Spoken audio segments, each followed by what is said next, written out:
Okay, hi there, I'm Guy Watson and I'm going to be talking to you about what's in the boxes this week. And I've got Eddie here, who's one of the chefs from the field kitchen, who's going to demonstrate a couple of cabbage recipes and a courgette Tomato chutney.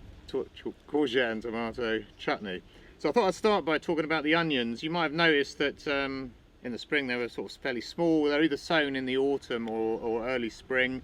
And we start off with salad onions, and they are slightly different varieties. They're growing to bunch onions. This is what's going in the boxes this week, and they're just starting to sort of neck over. And when they go over like that, it means they're pretty well finished. And at that point, we'll lift them, and then you'll be getting dried onions in about 3 weeks or so, which will look something like that. We do also grow a few red onions, which are slightly sweeter, better for salsas and that sort of thing. So throughout the summer and right into the autumn and even the early winter, we grow a lot of salad leaves here down at Wash in Devon, and you'll be getting these bags, and we hope that you maybe mix those up with a lettuce. But inside the bag there's a mixture of leaves. I mean, there'll be this one will be pak choy, or it might be bok choy. The reddish one, very fine leafed, is a mustard.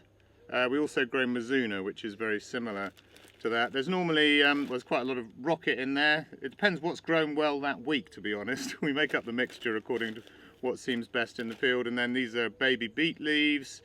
This is a baby chard leaf.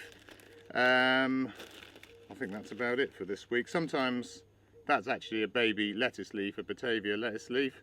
They're quite sweet. And the idea is to get a good blend and balance of flavours and colours and textures, and all those things that make up a really good salad.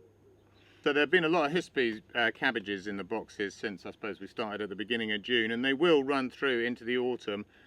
Partly they just are the best summer cabbage, really. They're really sweet, especially this year where they've been growing quite slowly because it's been dry. They've really been tasting wonderful. I suppose when I'm at home, most commonly I would just wash them, chop it up, wash it, and blanch them in water and a knob of butter and maybe some lemon juice, pepper if you want to add more to it. But Ed, tell me what we've been doing with them in the field kitchen. Okay, in the field kitchen we've been quartering them and steaming them off, in with some chorizo sausage and some capers, and finish off with parsley. Goes very well in the combination with that flavours. Saunds great. Or you can just saute them off with, like you said, with lemon juice, because they are very sweet and very nice at the moment. Bit of butter, and then they're lovely. So you just saute, you mean just fry them in a pan with a lid little on? Bit of oil. Yeah, if you put the lid on, but a nice hot pan, little bit of oil, touch of butter, salt and pepper, and lid on, and it'll steam in there. They'll kind of steam themselves and trap all the flavour in. Courgettes have been in season for about a month now, and they generally run, I don't know, to the end of August. The plants run out of vigour then, and the yield just drops right off. Best thing to do, well, first thing with a courgette is try and eat it really fresh. They're just so much better within a day or two of picking than you can leave them in the fridge for a week or even 2 weeks and they look all right, but they really don't taste that great. I love to make courgette fritters. I talked a bit about that last week. But Ed, what do you like to do with them in the field kitchen? At the moment, I've been char grilling them on a very hot. So slice them thinly? Yeah, slice them nice and thinly. Lengthways? Yeah, a little bit of oil, salt and pepper on a hot char grill, and it releases the natural sugar in them and makes them taste very sweet and very nice.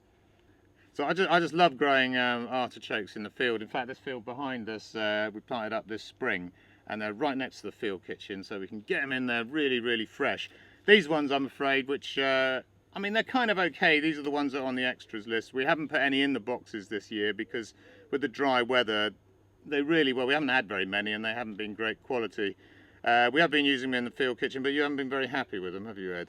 They're okay, but they're not quite all that. It's been a bit too dry. They're just really, they haven't got that bursting out sort of freshness. They're a bit desiccated and dried out, aren't they? We will have, this field will be, well, they're just starting to head up now, so we will have some much nicer artichokes in a week or two.